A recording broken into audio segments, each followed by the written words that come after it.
We are in Isaiah the chapter 28. We've gotten down to verse 27, but this involves a section that I titled God's Judgment Produces Fruit, beginning in verse 23 and going through verse 29. That in this, Isaiah uses a parable to show that God does not always punish, but there is a glorious future that awaits Israel. And this parable is from the agricultural world, that God has a purpose in what he does. And so he encourages them to hear what he's going to say, verse 23. And verse 24, he sets forth the idea that here's the plowman. He doesn't just plow and plow and plow without any purpose. That's not all that he does. There is a purpose for plowing, but if you don't go beyond that, then it would be kind of useless. That God has a purpose. While he might cause or might be chastising them initially, there's going to be something that follows. And that's kind of this idea, doth the plowman plow all day to sow? Doth he open and break the clods of his ground? That there's a purpose to what he's doing, he does it to go to that next step to get a harvest. And then in verse 25, when he hath made plain the face thereof, doth he not cast abroad the fitches and scatter the cumin, and cast in the principal wheat and the appointed barley and the rye in their place? So after breaking up the soil, preparing it, he then sows the seed. But he does this according to a method. He'll have certain seeds in one area, something else in another area, something else in another area. The fitches there that he talks about is probably the black cumin, small black acrylic, or I can't even pronounce it now, acidic seeds that are used for seasoning. Cumin was a herb for making bread, or used in making bread. The wheat, barley, rye, or American Standard New King James has smelt or spelt. They're all planted in their appropriate places. And the rye or spelt was a kind of wheat that was planted around the others to protect it or a border around them. Don't really know why, but it would be the outside border of these things. In verse 26, for his God doth instruct him to discretion and doth teach him.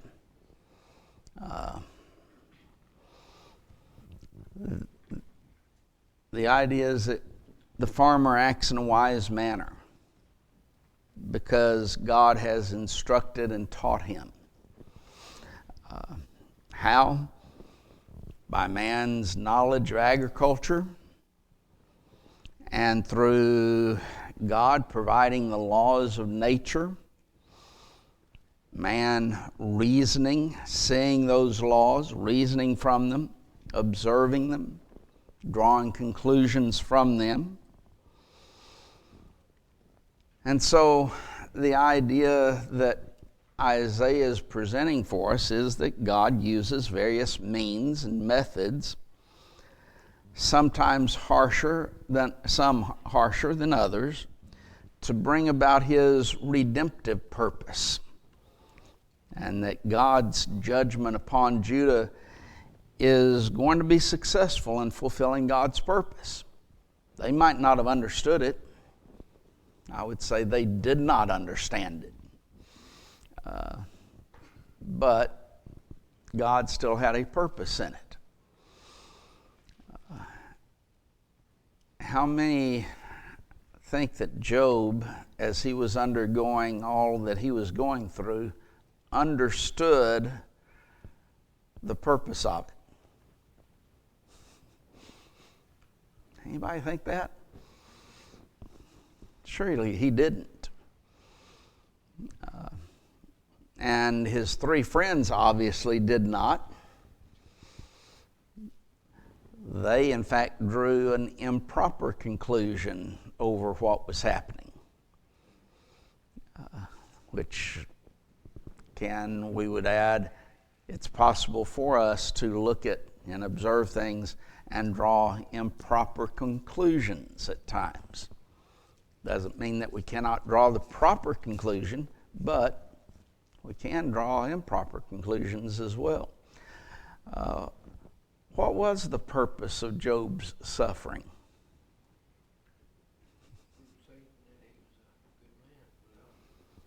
Well, it might have done that, but what good would that have done? What purpose would that have accomplished other than proving Satan that he's a good man? Never lost faith in God. That's getting very close to the purpose of it. The purpose of it is to learn to trust God, no matter what the circumstances are. At the end of the book, as God first questions Job, and then we get to the conclusion of the book, does God actually state why he has gone through all this? He doesn't tell him anything about it. He's, in a sense, left in the dark about it. Now then, if you think, as I do, we don't really know, but if you think, as I do, that Job wrote the book, then at some point later in his life, he would have learned all of those things in order to write it. But otherwise, if he wasn't the author, then very possibly he never knew the reason. He never knew why those things took place, other than trust God. That's the real purpose of it. Okay, Dale. Well, what was the point of a staff and a rod hitting on the fishes and the common, beating on it? You mean something that we haven't gotten to yet? We'll get to that.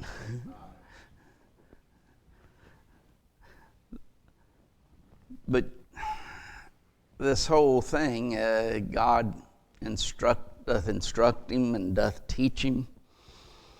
Well, God is using these things to bring about his desired purpose, especially in the redemption, his redemptive purpose, that he's going to send his son into this world through the Israelite nation. And by his death, he's going to redeem man to God. So that brings us to verse 27, which we'll begin with tonight. For the fitches are not threshed with a threshing instrument, neither is a cart wheel turned about upon cummin, but the fitches are beaten out with a staff, and the cummin with a rod.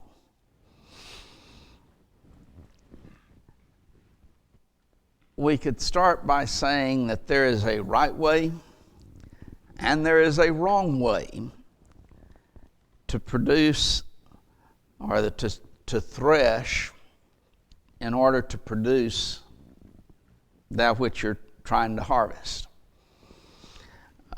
There's different ways of harvesting different grains.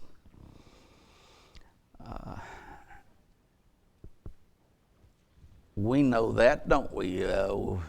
Does a person who plants corn, for example, as opposed to carrots, they use the same method in getting those and harvesting them?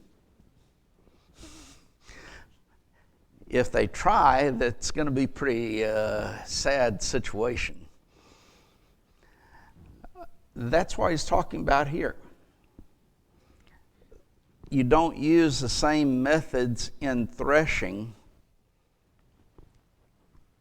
with all kinds of produce. There's one thing that you would use for one, there's something else you would use for another. Now, fitches would be black cumin. That and cumin are very small, delicate grains. Thus, you would not use something very sharp and heavy, such as cartwheels, that would destroy the grains. You would defeat the purpose. You wouldn't have anything left because it would destroy everything. Instead, the way in which they threshed them was to beat basically them out by a rod or staff so as not to damage them. Normally, you would have a cartwheel that would roll over, and they would have spikes in it, and that would roll over what you're trying to separate as far as the grain from the shaft. Well, you wouldn't use that with this because it's too delicate. It'd destroy it. So they would take rods and they would start beating them, or beating the area, and by that it would separate the good from the bad. Edward Young pointed out that the threshing instrument probably consisted of boards with sharp pointed iron nails, which would be drawn over the grain spread on the floor in the open air. Such a threshing instrument would be too heavy to thresh the black cumin properly. So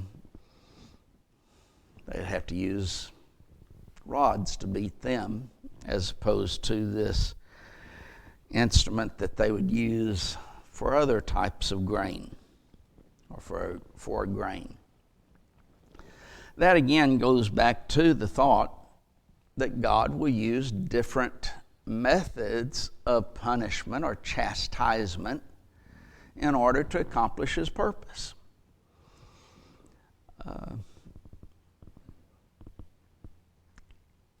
Give a crude illustration. Are you going to punish a 1-year-old the same way and the same methods you would punish a 15-year-old? It'd be kind of foolish, wouldn't it? Because it wouldn't accomplish what you intended. You would use different methods in punishing the older child than you would a baby. That's what God is saying here. He's going to use different methods to accomplish his purpose. Some of them might be severe. Some of them might not be. When Assyria came through and destroyed first the northern kingdom and then many of the cities of the southern kingdom, it was rather severe. But it was not as severe as the Babylonians when they came. they destroyed Jerusalem as well as all of these other cities. That was a more severer, more severe punishment than what Jerusalem received with the Assyrians. And you could look at each one and say, some of them were rather severe, some of them were lighter, not as severe. So, but God used each one. And that's just I'm talking about Assyria and Babylon, the Babylonians. You're only talking about that was the aspect of warfare. There were also famines. There were animal infestations. So there's different types of punishment that God used in order to accomplish His purpose. They use bears and lions in a few rare instances. I don't know if it's rare, but some instances you read about it. God could use whatever He wanted to. There's different types. But all with a purpose in mind. And all as His wisdom directed. So in verse 28, bread corn is bruised because he will not ever be threshing it, nor break it with the wheel of his cart, nor bruise it with his horsemen. This is just continuing the illustration of the agriculturalist in relationship to the bread of corn or the grain. And in this situation, he doesn't continue to thresh the corn or the bread, the corn or the grain, but he knows when to stop. If he continued and just kept on threshing it, it would eventually destroy the grain as well. The person who was doing the threshing would have an understanding based upon his observation and what he had been taught. There's a certain time which you stop that would produce the best and the most efficient produce. Homer Haley in his commentary wrote that the margin seems to give the sense of this verse. Is the bread grain crushed? Nay, he will not ever be threshing it and driving his cartwheels and his horses over it. He doth not crush it. The farmer does not keep on threshing or driving the horses and threshing instruments over the grain until it is crushed and unfit for bread. He knows when the threshing is complete. And so that would be the case. He knows when to stop.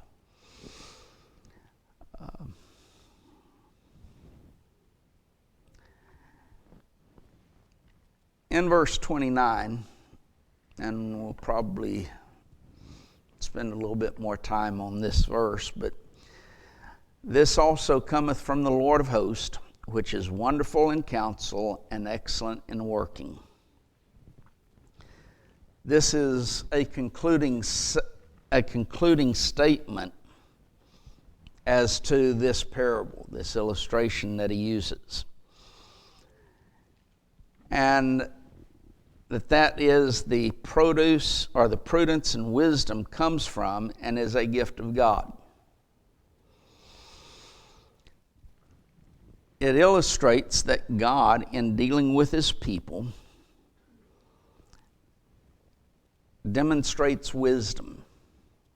He always acts according to his wisdom and after his divine counsel.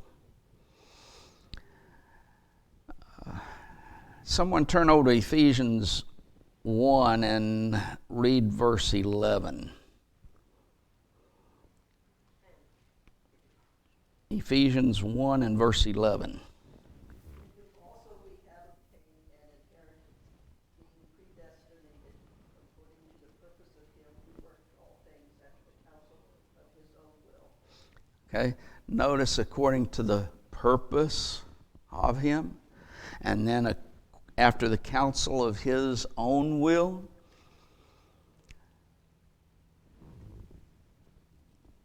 We might not understand it, but God has a purpose in it. God ever sows, plows, harrows, plants, threshes according to his wisdom, his divine counsel, his eternal purpose, which he purposed in Christ Jesus.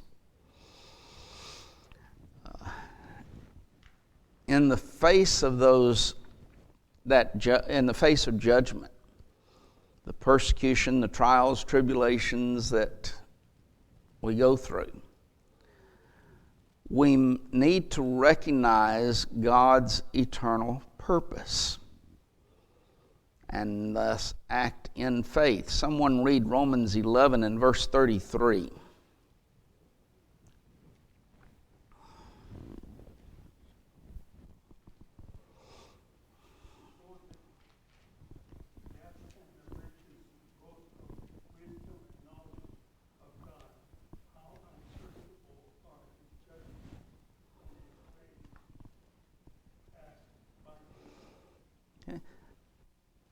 Unsearchable, the depth of his riches, of the wisdom and knowledge of God. Unsearchable are his judgments. Now, he reveals certain things to us, but that doesn't mean he reveals everything. That we have total knowledge of everything that takes place. We might not. As Wayne Jackson, though, put it, what he does is right and for the ultimate good of mankind. Let us therefore trust him and yield to his will. That's what we said basically was the lesson of Job. Learn to trust God no matter what the circumstances are. The three friends of Job continued to tell him, curse God and die. You've committed some great sin and God's turned against you. Just go ahead and curse God and die. Whereas Job did not understand, and he wanted a conference with God to try to defend himself before God. I've done no great sin. I don't deserve this. Well, the lesson to him was, trust God. Doesn't matter what's taking place, trust God. What? Well, that's one of the many things that he said, yes.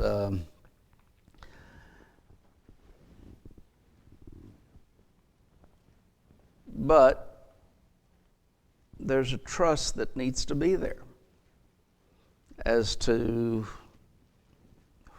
our circumstances and what we face in life. We may not understand.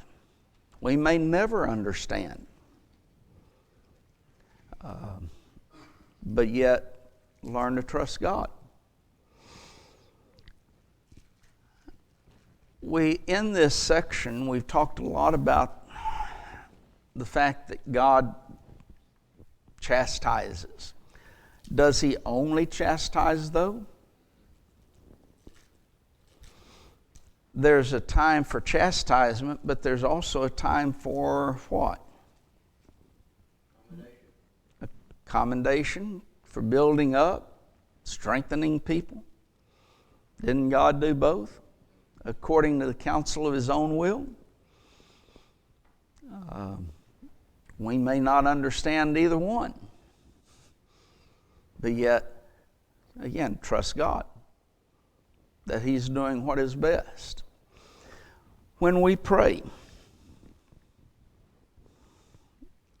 a lot of times we use the expression in our prayers directly related to the sick about God's will be done. We want this person to recover if it be thy will. Shouldn't everything that we pray be according to thy will, God's will?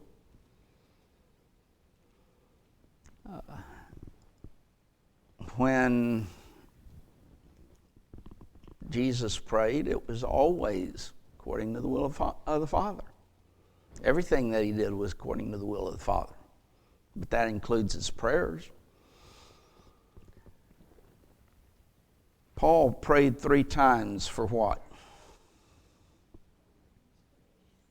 His thorn in the flesh, that it would be removed. What was God's response? Yeah, let me take it away, right? No, He didn't. What was God's response? Was it no? Okay, my grace is sufficient for thee. Some have jokingly said, we know Paul's wife's name was Grace now.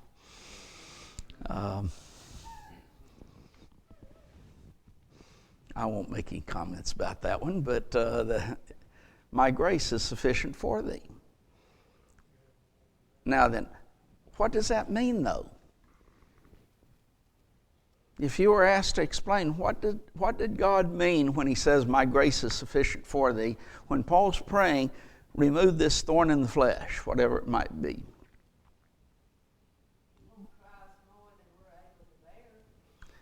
Okay, He will not put on us more than we're able to bear. That's certainly the case.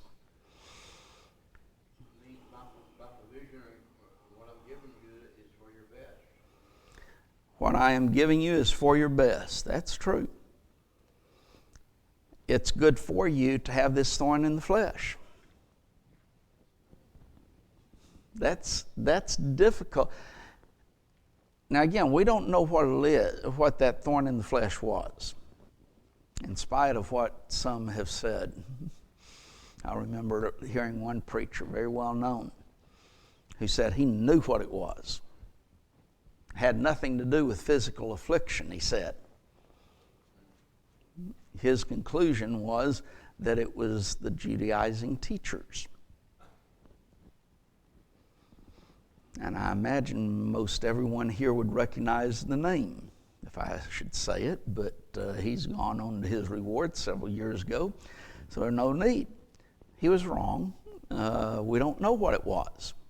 A lot of speculation that it had something to do with his eyes. That's what most people conclude, but again, we are left with, we don't know. But it was severe enough that Paul would pray 3 times for it to be removed. Must have been quite an affliction thus, right? And God is saying, this is good for you. You need it. Henry?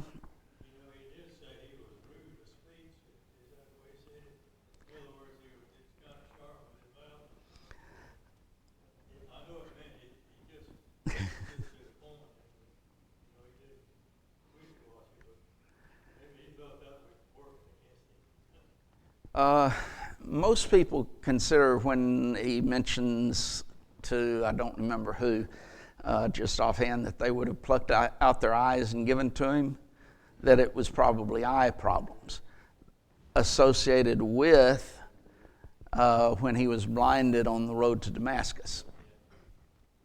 Now then, whether that's true or not, I don't know. Neither does anyone else. I'll say it seems logical, but we don't know. If it was his eyes, in Arabia, he got told about Jesus' ministry, it seems. And so he's probably thinking to himself, well, if that guy can get his eyesight in John 9, why can't I get mine back? So I want to go through all this stuff I'm doing, and I can't see what I'm talking to him. Well, that's assuming that it was an eye problem, which we don't know. But whatever the problem was, it was enough of a problem to Paul that he prayed 3 times for its removal. And God is saying, well, I think Phyllis said the answer was no. In reality, God says, this is good for you. Did he understand it? No, maybe not. Maybe never understood it. But God was saying, this is good for you. Why? Well, we might not know all the reasons. But God did.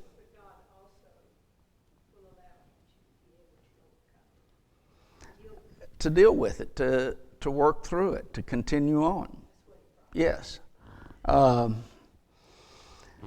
And also, in providing this to Paul, and that may sound like an odd way of putting it, but God was, when you say, my grace is sufficient for you, he's saying, this is good for you. This is something that I am giving you that is for your benefit. Why? Well, it allows him to grow and strengthen himself so that if something else comes along later on that's even more severe, he can handle it. That wouldn't seem like anything. I may not put it doesn't seem like anything, but yes, he would be able to go through it. A weightlifter starts out with light weights at the very beginning, doesn't he? And as he gets stronger, he puts additional weights on. And what he can lift after several years of training is a whole lot more than what he could lift when he started out, isn't it? If somebody had put the weights on, after several years of training, if they'd given him that weight to begin with, he wouldn't have been able to handle that, wouldn't have been able to lift it. Probably would have hurt himself and done more damage than good. But he slowly tested himself and strengthened himself to where he could lift a great amount. That's the same idea that God is saying with Paul. I am providing you something that is for your benefit that will strengthen you so that later on you'll be able to endure things that you might not have been able to endure before. That might be preparing him for when he got executed. You never know what was in God's mind exactly. That's the thing, that you don't know God's purpose all the time. And Paul certainly, even after hearing my grace is sufficient for thee, might not have understood what all that involved, what all it meant. But God was providing something for him based upon his abilities. There you go back to God's not going to put upon us or allow it to be put upon us more than we can handle. And that promise in 1 Corinthians 10:13 that God is faithful and will not suffer you to be tempted above that which you're able, but will with the temptation make a way of escape. There's a great deal of comfort in that we can overcome things. And God's going to be there and not allow it to be so overly bearing to us that we will not be able to survive.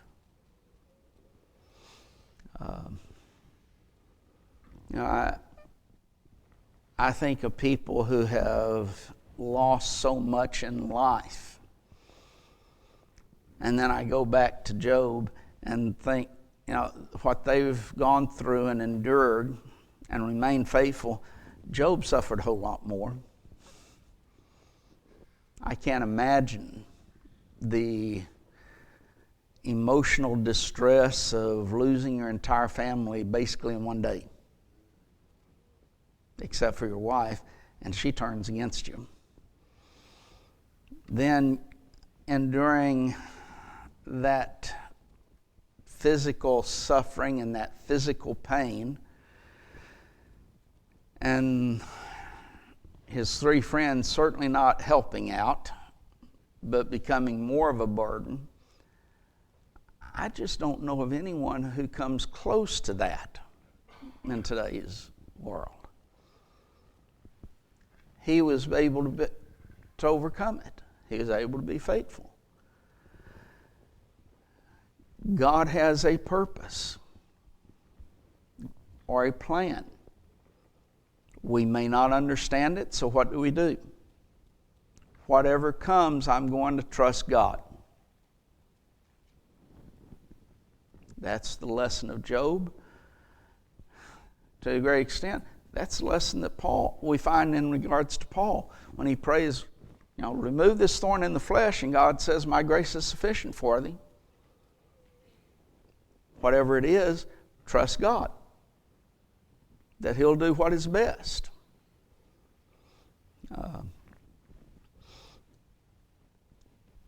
Turn over to Hebrews, the 12th chapter.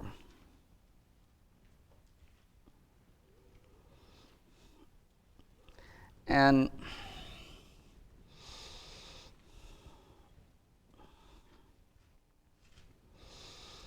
notice verse 4. Ye have not yet resisted unto blood, striving against sin. What a strange statement. In other words, some people have been put to death for the cause of Christ. You haven't suffered that yet. But then he goes on, just right after that, in verse 5, my son, despise not thou the chastening of the Lord, nor faint when thou art rebuked of him. For whom the Lord loveth, he chasteneth, and scourgeth every son whom he receiveth. So you're going to receive chastening of the Lord if you're a child of God. What that is, we may not know. We may not know how God does that. Can it be the circumstances that we might find ourselves in and circumstances of life? Yes, it could be. Could it be physical suffering that we go through? It could be. We don't know. But we know that God is going to act that way toward us. And He does it for our good. Notice verse 10. For they verily, for a few days, chastened us after their own pleasure. He's talking about earthly fathers there. But He, talking about God now, for our profit, that we might be partakers of His holiness. So He is chastening us for our profit. We may not understand it. But again, trust God. He's working these things for our good, to help us, to make us holy. Skip down, though, a few verses into chapter 13. And keep that in mind from chapter 12 and the chastening of the Lord. But then go into chapter 13 and we come down to verse 5. Let your conversation be without covetousness, and be content with such things as you have. What about the chastening of the Lord? Be content with it? Yes. Thank God for it? Yes. Because what? It's for our profit. And then notice what he says. For he has said, I will never leave thee, nor forsake thee, so that I may boldly say, or we may boldly say, the Lord is my helper. I will not fear what man shall do unto me. God will always be with us. Isn't that a great promise that Paul had? My grace is sufficient for thee. What is it? Paul, you may not understand it, but it's for your good, and I'll be with you. I'll be there to help you. I'll be there to strengthen you. How? Well, I might not know. Remember Jesus, that angel appeared to him and strengthened him Yes, an angel appeared to Jesus to strengthen him.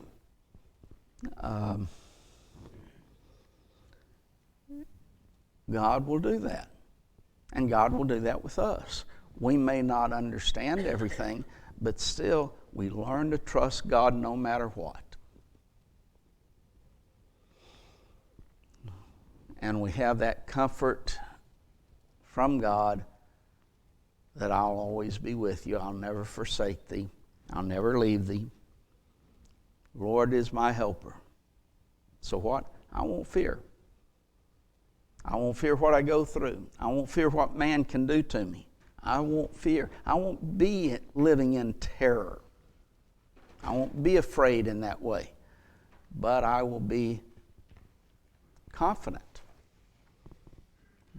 We have this confidence in Christ, an assurance that God will do what is best for us, even though we may not understand it at the time.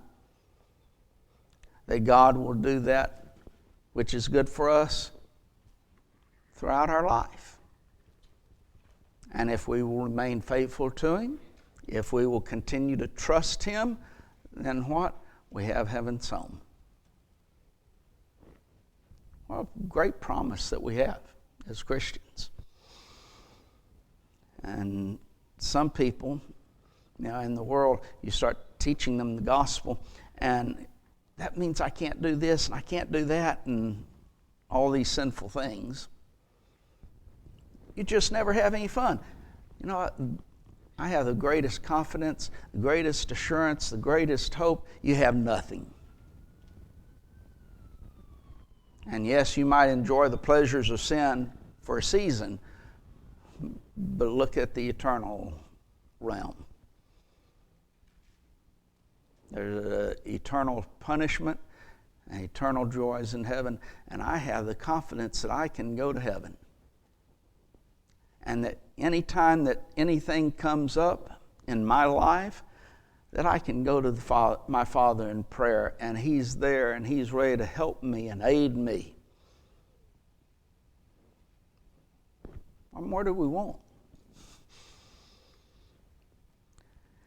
That's the great lesson that we see in this section. That God, yes, would punish Israel, but that's not all that He was going to do. And He would always be with them, and it was for their good, according to His wisdom, that it would be accomplished. Next week I'll be gone. I think, Bill, you're going to take a class, and then the following week we'll be singing. So, in about 3 weeks we'll start in chapter 29.